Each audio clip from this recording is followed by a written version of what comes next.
Hello and welcome back to Up the Villa podcast, Avfc Daily News, second upload episode of the day. We've got quite a lot to talk about on this one, joined by Justin. Nice to have a friendly face. Felt like I've been going solo on One-man this band. video. I know, I'm with Todd. But yeah, I mean, everyone else has got work commitments, etc. So I've been filling in for everybody for a little bit. But welcome, Justin. We've got some breaking sort of news. We've got a transfer link. We've got thoughts on the North Stand from Justin and some extras in there. We've got a little announcement. And we've got some general other Villa chat. So a lot to talk about on this episode. So the one thing that I want to talk about, which I thought was going to have no bearing on Aston Villa, has actually came into fruition and had a little bit of an impact on Aston Villa. So UEFA have imposed some restrictions on Aston Villa and Vitoria for the coming season, which, let's be honest, the way some clubs operate and the way we operate and the way we've now got these little restrictions on us is an absolute joke. So it's nice to know that UEFA have certain clubs sort of with a gun to your head, and other ones, they just sort of let things go and let it bypass, and, you know, the lawyers rock up and they let it all just fall under the carpet, and time frames are a thing. So it's nice to know that Villa are sort of being looked at, and it's just really annoying and really frustrating, and it's just ridiculous. So there we go. But you'll all wonder what I'm going on about. So we're going on about Villa and Vitoria Sport Club, the Portuguese club that Villa partially had a stake in. We had a 46 stake in, and to do with these restrictions, we lowered our stake to 29%, which was a 17% swing. So we now only own 29% of Vitoria. This is to do with UEFA, and they have put in some restrictions to Vitoria and Villa, Brighton and Royal Saint Gilloise, AC Milan and Vitoria. What have they done? So it's a vast amount of things. No club either directly or indirectly holds or deals in securities or shares of any club participating in a UEFA club competition. No club is a member of any other club participating in UEFA club competition. No one has any powerhouse whatsoever or simultaneously involved directly in any capacity whatsoever in the management, administration, or / sporting performance than any other participating in UEFA club competition. If we go down here to some of the significant actions taken, include significant reduction of investors' shareholding in any one of the clubs, or the transfer of effective control decision-making of one of the clubs to an independently part. What does even this mean? It's not even in English. Significant restrictions in the ability to provide financing to more than one club. No representation on the board. We know that Sawiris has come off the board of Vitoria. No ability to participate in General Assembly. I think we've got one down here as well. Clubs will not transfer players to each other, whether permanently or on loan. So we can't loan or sell players to Vitoria until 2024. Clubs will not enter in any kind of cooperation, joint technical or commercial agreements. The clubs will not use any joint scouting or player database. So pretty much, we can't do anything to do with Vitoria, a club that we had a partial stake in. Bear in mind, we didn't own Vitoria. It was a 46% stake. So we weren't the leading stakeholders in this football club anyway. So there we go. That's come out from UEFA. Those are our restrictions now. To be fair, pretty heavy restrictions there, aren't there, Justin? Yeah, it's I don't know. It's a lot of crap in it, really. I think that they've gone well over the top here. I understand the basis of the sort of worries, and it was never a problem until we obviously qualified for the European competition, and then they obviously had to look at all these things, and we did slightly impinge on them, and then that's why we saw the reduction in the ownership in Vitoria, but like you said at the start, the amount of stuff that the sort of bigger clubs get away with, the PSGs, the Man Cities, and what they're sort of facing coming down the line, I think it's a bit petty. I don't think it's going to have a huge impact. I mean, the whole point of the V Sports portfolio is to share data and share stuff, so we've got to put that on hold for 12 months. They've done the right thing by reducing the stake. They'll take it on the chin. We'll give it 12 months and then we can start, doing what I suppose we was going to do anyway. Was loan maybe youth players over there to get experience in first team games and sending coaches over to experience other ways of doing things and different sort of the world of football's huge, isn't it? So it's very odd, but I get why they've done it. I don't think it's going to make a huge impact on us this season. UEFA's No, absolute neither ridiculous. do I. But I just think they're just a joke. So that's the little update from UEFA. Feels like we've had like a little like slap on the wrist. You know what I mean? That's what it feels like, doesn't it? I think they knew Like, it was coming. To be honest, that's why they preempted it by reducing the stake pretty quickly yeah. to sort of get out of those rules. And obviously they've breached a rule or some rules, so they've got to take a small punishment on the chin, which they've done. So we'll move on. Let's go next direction. Let's talk North Stand, Justin. Let's really talk North Stand. Um, Exciting now, isn't it? We sort of It's getting closer, yeah. have a like tunnel vision to the end of next season, don't we? So I'm just gonna. You made a little point before we went out. I went on air about the corners of the Trinity Yeah. having work done to them as well, didn't you? Yes. Now, Well, I'm in that bit. It says the end bay of the Trinity Road stand, which is closest to the north stand, will also be demolished for structural reasons. That are planning to merge the new north stand with the Trinity Road stand and the Doug Ellis stand. So obviously, this immediately rang alarm bells with me because I basically sit middle tier, right on the left hand side, which would be the bit where they are going to connect seemingly to the north stand. So I'm thinking, oh, does that mean my seat's going to be going then? But I've reached out to a couple of people and tried to get a bit more clarity on it. It's very difficult to work out. I think my best guess currently, without having any kind of knowledge or on it so far, is that it's actually the bottom section which is connected to the yeah, sort of bit that comes round, which is going to be the new tunnel, I think. So they're going to yeah. have to remove that. I would think structurally and going forward for next season, it's going to be very difficult to take the end off a whole stand and keep that stand open, which they'll have to do because they're losing a whole stand anyway. So it's going to be interesting to put a bit more meat on the bone of that one, I think, going forward and see exactly where we stand for next season after next, when they do demolish the north stand. But I think my best guess at the moment is the bottom tier, right in the left-hand side section where it sort of meets the north stand at the bottom. That's the bit that I think is going to go. Don't quote me on this. This is just what I'm Now, sort of because reaching because it's going to potentially affect me.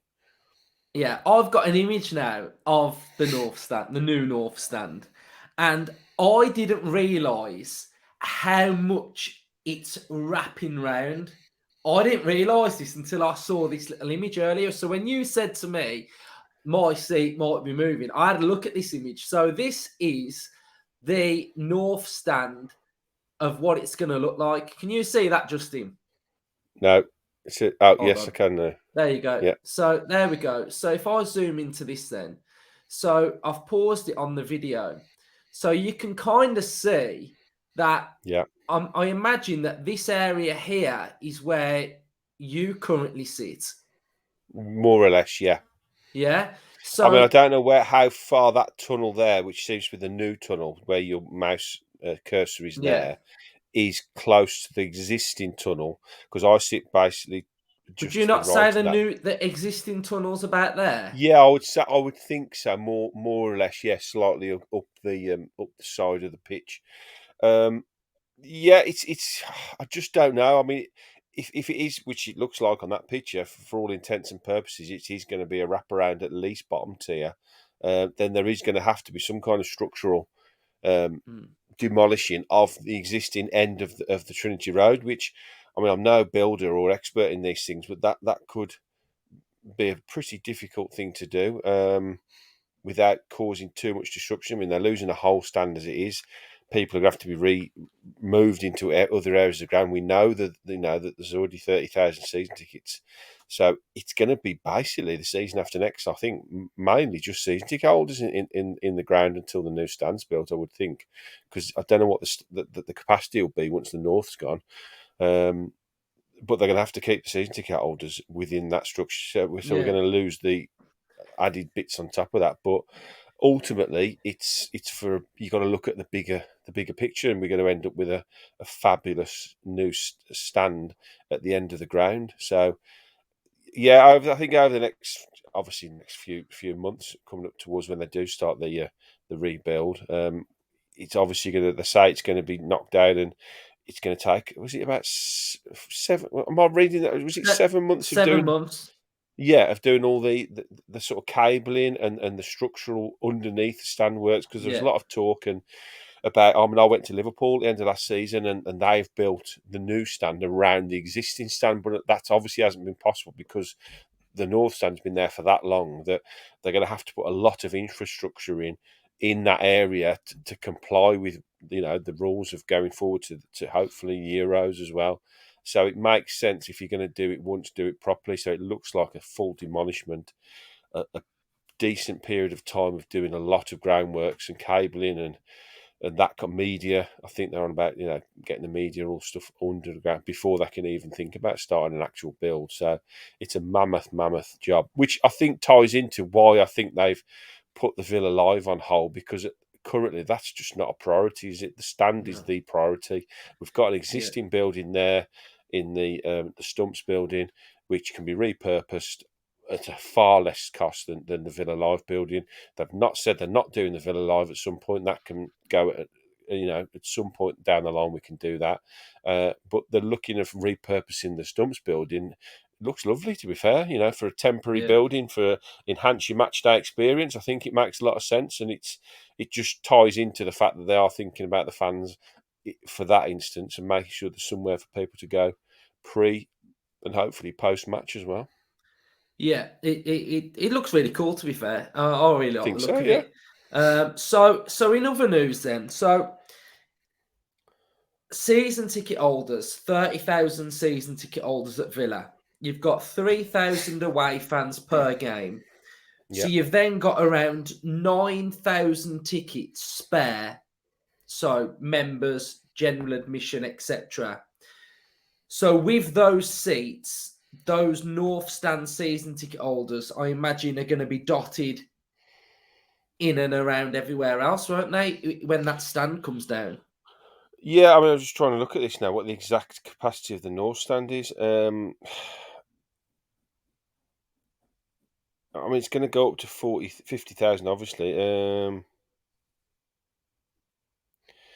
So Douglas towards the north end of the stand. I don't exactly know what the North Stand capacity is, so you'd have to find that out first to work out if it all fits in. But 42,000 stadium, 12,000 extra seats per match, which they sell to people. Like you say, 3,000 away fans you have to incorporate, so 33,000. I don't think the North Stand is 10,000 people. I really don't. No.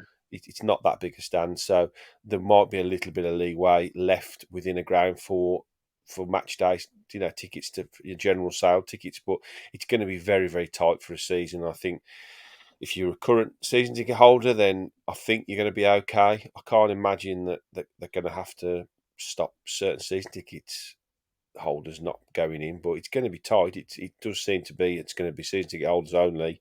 They might be able to reduce the away allocation based on a reduced Yeah, capacity of true. the stadium Yeah, because you have to give a certain percentage, don't you? I think yeah.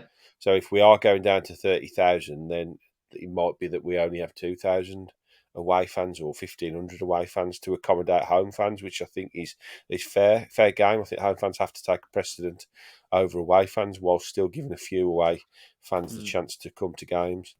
It's all stuff that has to be thought about. I'm sure they've thought about this anyway, but It's gonna ultimately, be as long as weird. season What? ticket Yeah, holders, but it's gonna be weird watching football without that it stammer in it. is. I Eventually, it's gonna be remember. weird. I remember going back to when Highbury got redeveloped before they moved it obviously into the Etihad, into the Emirates. Sorry, um, early Sky Sports days back in the 90s, and they put a massive mural up behind the wall, behind the stand, sorry, and it was all painted with people's faces and stuff to make it look more like sort of a match day experience. So I'd be interested to see what they do there. I think a lot of clubs now just leave it open and put sort of barriers up, don't they? So Yeah, yeah, it's going to be odd. We haven't seen a real huge redevelopment of Villa Park for a long, long time. So for a lot of fans, it's going to be very new to rock up and see, you know, one quarter of the of the ground not there anymore. So yeah, interesting on a non-match day to go down and see it because it's history, really, yeah. isn't it? It's history in the making. Going up, a lot of memorabilia hunters will be down trying to get the old bricks from the stands. I've got one up there actually from the north stand, from the Holton when it was demolished. So there'll be a few people like that rocking around, I think. Sure, you'll turn up with your wheelbarrow full of rubble. I've already got some carpets. I might try and get a bit more carpet. Right. So, in other good news, it is rumoured that Aston Villa are going to be opening up a lot more car parks, schools, etc. There's going to be 3,000 car parking spaces. So that's going to be really, really good. I think it's much needed. I think we've spoke about it quite a lot as well. So that's decent. In other news, I'm not feeling this. Weston McKennie linked to Aston Villa. And if I remember, I wasn't feeling it the first time we were linked with him either. I had my reservations, but no, I'm not feeling it. I'm not feeling it. I mean, I've pulled up some of his stats here from last season. No goals, and he is generally an attacking midfielder. And for Leeds, he just looked Shite. laboured. I watched a lot of Leeds last season, and he looked laboured. He looked like he couldn't be asked, and I just don't. I can't feel it. I mean, if some of you that American Villa fans that have watched him quite a lot, you might be able to tell me otherwise. But yeah, I'm not feeling it. What are you saying, Justin? I think before he went to Juventus, he was a pretty highly sought after player, wasn't he? He'd had a good. I'm not sure where he was before that, to be honest, but I know that we were linked with him pre Juventus, and a lot of people getting very excited about him. I think the fact that Juventus went in for him obviously gives everybody that. Oh wow! If Juventus want him, he's obviously good enough for us. But I don't. It obviously hasn't worked out for him there. They've struggled a little bit, haven't they, in Serie A? He got this low move to the Premier League last year, and I suppose it was a good way to look at him and see can he mix it in the Premier League. And I think the answer has been pretty categorically no, he can't. I think he was average at best at Leeds in a relegated team. So not for me. I think not for me. I think he's got to go somewhere and somehow revitalise his career and where we currently are and where we want to be next season. I think it's too much of a risk, to be honest, and I don't think he would come in and be close to starting for us. I No. think he would be in the Dendonka sort of category of somebody that's just in the squad in case we have injuries or play the odd cup game. And I think for the money it would probably cost, I think that's wasted money for me. We might as well keep Dendonka, I think, at the moment as a fifth choice centre midfielder. I agree with you. I agree. And finally, we have a little bit of merch news. I know a lot of you have been sort of asking when's the next sort of merch drop. It normally goes down really well. I can announce that when Against the Odds launch their store online, that we are going to be collabing and bringing you some merch. And we have decided as a channel to give all of the proceeds to Against the Odds to help with their business and to help with their rolling out their sort of schemes that they're going to be rolling out as well. So their educational platforms that they put out. So all of the money from the sales will be going straight into Against the Odds. So stay tuned for the new merch drop, and it's a good one. It is a good one. So hopefully, I think a lot of you.